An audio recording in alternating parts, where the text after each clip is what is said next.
Tunisia, 3,000 years of glorious civilizations. Situated in North Africa, surrounded by the Mediterranean Sea to the north and east, my beautiful Tunisia holds the northernmost point of the African continent, Cap Angela.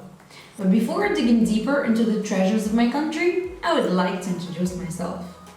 Here Nade, reporting to you from Tunis, the capital city of Tunisia, located in the northeast coast. Pronounced Tunis, it's a Berber native name, Tunis. And if you have never been in Tunis, allow me to take you on a city tour. And I can promise you that at the end of this video, you will see it differently. In Tunis, the climate is mild and bewitching, summer and winter. Average temperatures are between 11 degrees Celsius in winter and 26 degrees Celsius in summer. The city of Tunis has nearly 900,000 inhabitants, with Islam as their religion. Tunis welcomes every year 1 million tourists who come from all over the world to spend pleasant moments and enjoy a special civilization world. I chose to start by highlighting the historical aspect of my city, starting from a glimpse of civilizations to the architecture. Carthago, or Carthage, an ancient treasure from the Roman civilization. Malik ibn Anas Mosque is located in a place called La Colline de l'Odéon, on a site covering an area of 3 hectares in the heart of the archaeological site of Carthage. The entrance hall is inspired by the decor of the old residences of notable city dwellers, with its ceramic panels featuring Andalusian-inspired floral motifs. Basilica of the Musicarita is one of the most famous Christian basilicas in Carthage. It is formed of 9 naves and presents a confusing plan. The latest excavations have shown that it was a memorial of the Byzantine period, that is to say, a building built to recall the memory of one or more martyrs. Its southwest apse was decorated with a floor mosaic with brightly colored flowers, which today has completely disappeared. Near the remains of this basilica, one can observe a partly underground circular monument that some archaeologists believe was intended to honor the martyrs. St. Louis Cathedral is built from 1884 to 1890 and decommissioned from worship in 1963. It has been known since 1993 as the Acropolium of Carthage, a cultural and festive place that hosts shows and exhibitions. Regarding the chapel, the architect's choice is that of a building of modest proportions with an architecture that combines Gothic and Byzantine styles. The facade exhibits a rose window carved in a notcher-cut stone and is framed at each corner by 2 square towers. Near the St. Louis Cathedral, we find shops of mosaic artwork and sculptures of famous figures that shaped the Roman civilization. Since ancient times, traces of mosaics were found in Tunisia. The Carthaginian period left many of them illustrating period portraits. Mosaics also retraced passages from daily life of the time. Today, the mosaic is a symbol of a Tunisian culture which is endlessly available. Current mosaics are more modern and above all, more accessible, at different prices. It is a profession that is passed down from father to son. The mosaics are available through various other objects, whether tables, paintings, and benches. They are so popular that they are exported internationally for customers in the United States and Canada.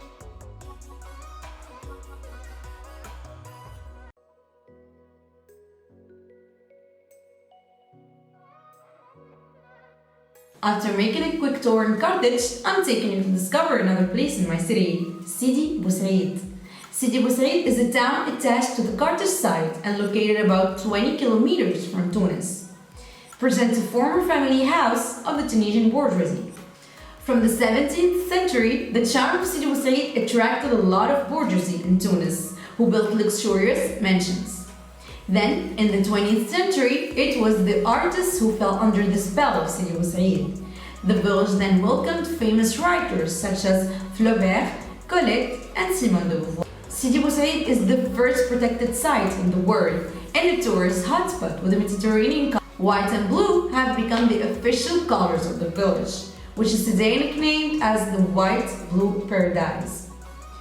Walk with me through its steep and winding streets and admire its white lime-clad houses in the typical Arab Andalusian style. Admire with me every heavy studded doors that open into secret gardens lined with ceramic and flowered with geranium.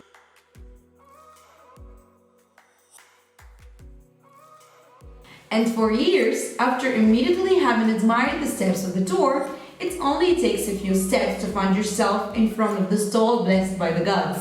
A little small room in which, from father to son, we continue to make these delicious nut donuts.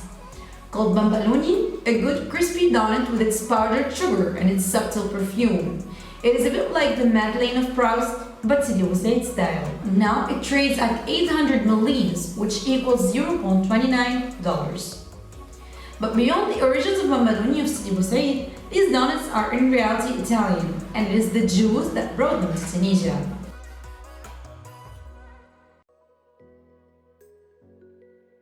The margoum, a weaving of wool used as a carpet of ground whose origins are Arab Berber.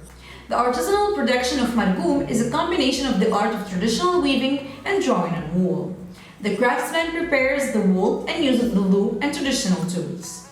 This craft, like many others, requires a great physical effort. Margoum products are very popular with Tunisians as well as tourists. This rug offers a very wide choice of motifs and a multitude of colors, responding to the imagination of the craftsmen who make them head to head. The margoum is also made in different sizes, from the simple chair mat to the very large living room rug.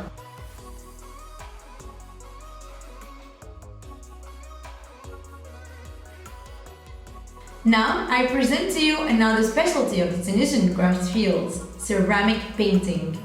Handmade with impeccable care and expertise, each dish is unique. Tunisian pottery incorporates elements from many styles and cultures, including Arabic, French, and Italian. This eclectic combination of culture is beautifully exemplified through each ceramic design. Today, we are discovering the Medina, the heart of Tunis. Our tour starts at Habib Bourguiba Avenue, a lively heart that revives our bustling capital. Our avenue extends over 1,500 meters in length and 100 meters in width. It is linked to the main avenues of Tunis. This avenue is not a simple avenue. It is a mirror that reflects our history, our civilization, our modernism, and our openness to the world. Walking along the Avenue de France, you first find yourself in front of the cathedral, a symbol of tolerance and freedom of belief in Tunisia. Walking a few steps away from the cathedral, you can see the statue of the famous Ibn Khaldun, a symbol of wisdom and cultural heritage.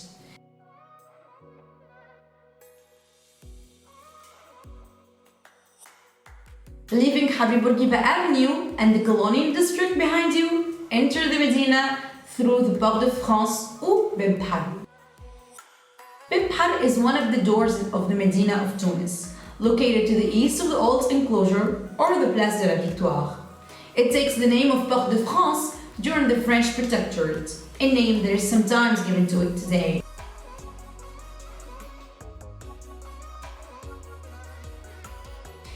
Introducing to you the famous Medina of Tunis.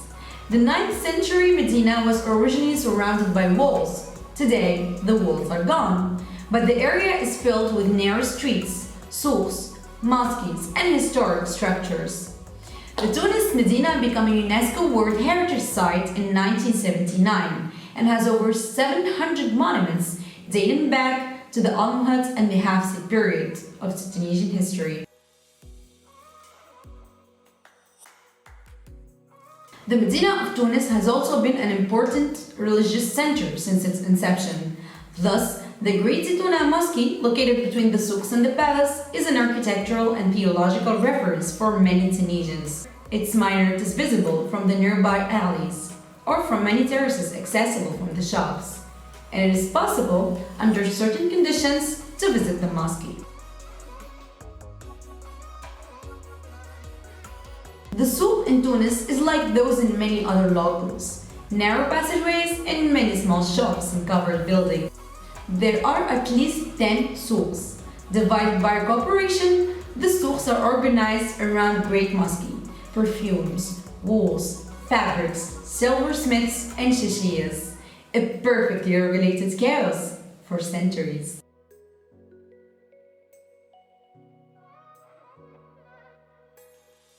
Souk al-Nahas, or the copper souk, is one of the souks of the Medina of Tunis. It specializes in the sales of copper utensils. There are two types of products available.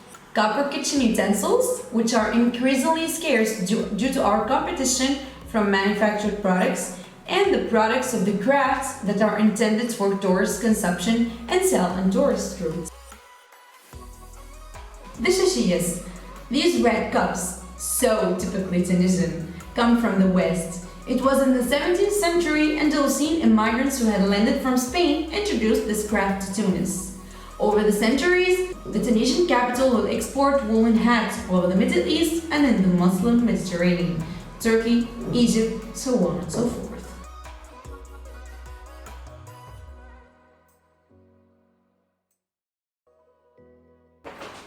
Hey there! If you think that this was all, well, you should think again, because what you just discovered about my city is a glimpse of what my country has to offer to its visitors.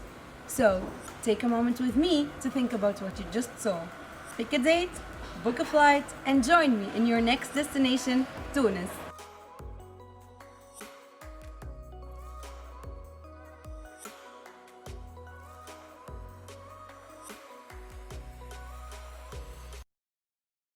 Hello! So, my name is Rania, I'm from Tunisia, and I'm making this beautiful video to tell you about my city, the amazing Tunis.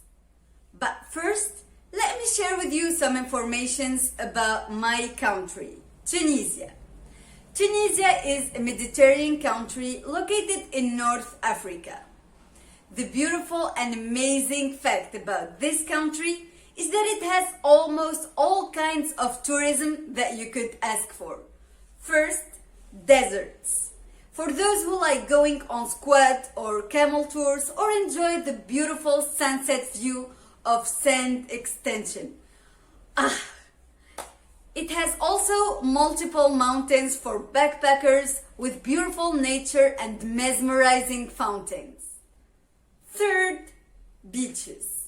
They're the best. Some of them are rocky, like in Qlibia or in Hawareya, which is great for sinners and divers over there. Just an amazing view. And some of them are filled with golden sand for those who love swimming or sunbathing without getting their feet hurt like me.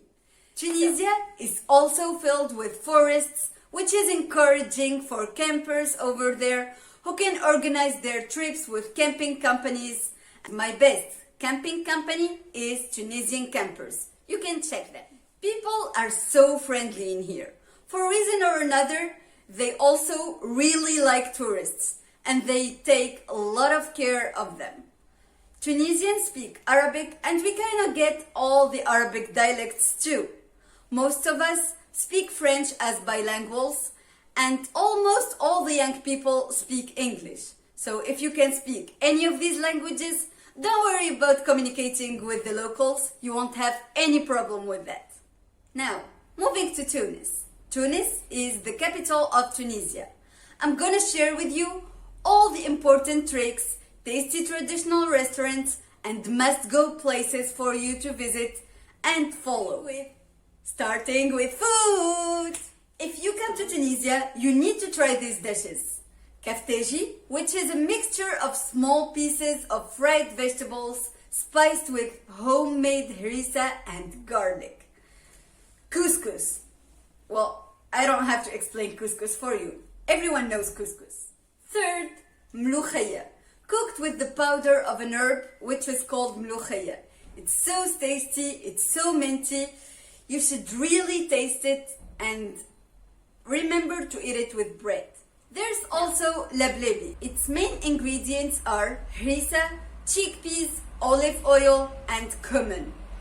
It's just yummy. You should also try عجة or shakshuka. You should try grilled salad or what we called سلطة مشوية. If you're a fast food / sandwich lover, you will definitely love the chapati, the fricassé, the maqloub, and the mlewi. Remember those names and buy those. Yummy. If you have sweet tooth, you can also try bambaloni, baqlewa, كعكورقة, مقروض, and هريسة حلوة. Trust me, you'll like them. Now, for the places to visit, I have 5 must-go places that you're gonna absolutely enjoy. First place, Sidi Bou Said. It's a historical place that still keeps the beautiful ancient Tunisian architecture with blue doors decorated in white or black and white walls. It's actually really similar to Santorini in Greece, but here you can definitely sense the Tunisian touch. In this place, you can buy some souvenirs from the souk or visit some galleries and appreciate the art in there. You can also try the hammam, eat some freshly fried bambalonis, drink qahwa arbi, which is the same as Turkish coffee in the Café des Délices.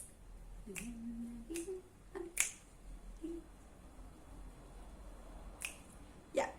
And then maybe you should finish with a small tour in the port in which there's a beautiful sunset. Second must-go place. Well, the second must-go place is El Marsa. There, you can enjoy beautiful seaside from above, eat some yummy ice cream from Salem, enjoy a walk on the cornice or directly on the beach. And maybe you can have some pizza and pizza slice or lablebi from the shop just next to it. Yeah, I always get, I don't know, never mind. And don't get me started on Joseph's sandwiches. You should go and check them by yourself. If you don't mind spending some cash here and there, you can enjoy a lunch or dinners in the Cliff or Dar el Marsa restaurants. It would be a great plan for you. Trust me, beautiful seaside, good service, and yummy food. Next spot is Carthage, the city with Roman history. If you're into archaeology or history, you will definitely fall in love with Carthage. There, you can visit some ancient Roman baths, some Punic lands, you can enter the old church or visit the American cemetery. Yes, it's a cemetery, and yes, it's so green, so beautiful, full of nature, and yes, it is historical as well. If you're not into history, this is still the place for you. You can maybe check if there's a concert, a play, a musical happening in the theater. You can catch a movie in the cinema. You can have a cozy coffee pause in the Hills Coffee. Near to that coffee, you will find Abdin Mosque. Its architecture is just mesmerizing. Most of brides and grooms go there for their photoshoot, their marriage photoshoots. And trust me, it's worth being the background of your Tunisian tour pictures. You can also take a walk near the beach in Carthage Amilcar and Carthage Hannibal. Beautiful views. Oh, and if you like fishing, you can also make some pails there and enjoy your day fishing on the beach or on a small fishing boat. Fourth place, Halq al-Waid. It's basically the home of seafood plates in Tunis. There, you can get a whole menu with grilled fish, grilled salad, kefteji or tastira, French fries, and probably a fish soup and some Coke for a maximum of 50 dinars only. You can also enjoy a great cup of tea in the coffee near the beach. Final place and my favorite place in Tunis, Lemdina. It involves all the cultural activities, music, drawing, theater, crafts, like literally everything. There you can meet the old craftsmen following their ancient and practicing the family art like making shashaya or zarbeya. They're super nice, super cheerful. You'll love them. In Medina, you can also find places to buy traditional clothes or accessories like jibba and qaffa for the girls and jibba and shashaya for the boys. Then you can visit the Zaytuna Mosque. The Zaytuna Mosque is a really historical touristic place that you must go to if you go to Medina. Near the Zaytuna Mosque, there's a coffee place. It's called El Marabat. It is an old coffee place. It has several spaces decorated in different ways, but all of them are made with the Tunisian touch.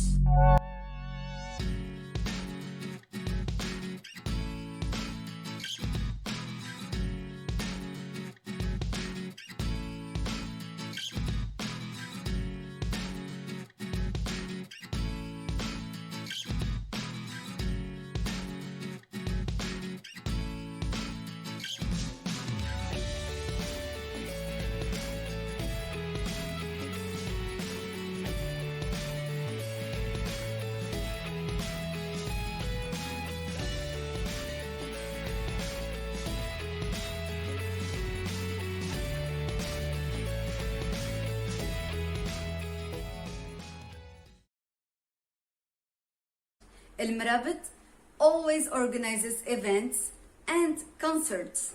It's all with the Tunisian music, like El Melouf or El Istambeli. Most of the time, it's animated, but it's highly animated in Ramadan. Actually, most of Medina is animated in Ramadan. If you're interested in gold-based jewelries, you can go to El Berka and search for something that you like. It's very close from El Marabat. But if you're more interested in silver-based jewelries, you can visit Souq Al Fadda. Then maybe you can enjoy a traditional dish like couscous with lamb, couscous with fish, madfouna, mloukhaya in the small local shops to get it with minimum price. But if you don't care about the price, you can try the saraya, the Fundaq Al-Abdin, and the Darb Al-Haj restaurants, which are greatly traditionally decorated restaurants with great service and amazing food. Another one. If you want a breakfast with psisa and olive oil and chamaya and mlewi, El Ali is your restaurant. If you have sweet tooth, you can also go and buy some traditional sweets in there like maqroud, yuyu, wadnin al-qadi, harisa hlowa. While you're there, you can also buy some souvenirs from the souks or mix with the Tunisian artists in El Amba Cafe. It's always animated, it's not expensive at all. I'm sure you'll enjoy it. When you're there, you can carry your tours to the city center. There, you can find the big church in the main avenue for you to visit. And you can also find a lot of stores to buy clothes and foods or anything you like. If you go there, please make sure that you have a local with you, as you can get lost really easily. I get lost there. That local can take you to El Hattab. It's a restaurant very popular with the Leblebi.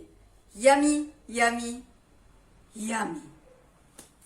Now, if you're really into coffee shops and restaurants, you can also think about going to Nasr. It's a big avenue with restaurants here and there, coffee shops here and there, and their service is amazing. I'm pretty sure you'll find your satisfaction somewhere in there. Now, if you're more interested in classy lounges and coffee places with a view,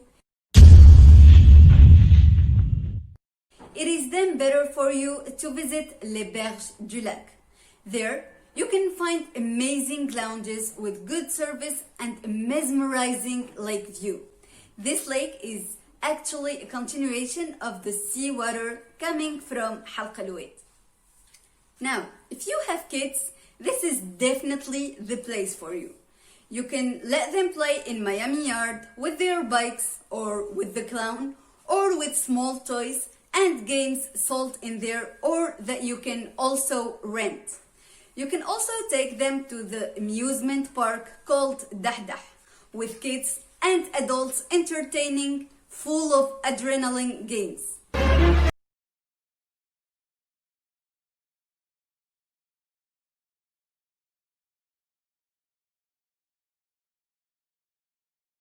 There's also a water park just next to it. It's called Carthage Land. There, you can take your family, go for a swim, play with the water games, and you can have a nice, really relaxing day. Now, moving to means of transport. As a tourist, I really advise you to use taxis or to rent a car as you don't know the country. But if you don't mind the fact that public transport could be a bit insecure, you can use metros, trains, and buses. They will take you anywhere you want. This is the end of the video, ladies and gentlemen. I hope that this video helped you a little bit in preparing your plans for Tunis tour. Good luck and welcome to Tunisia. هلموا هلموا لمجد زمن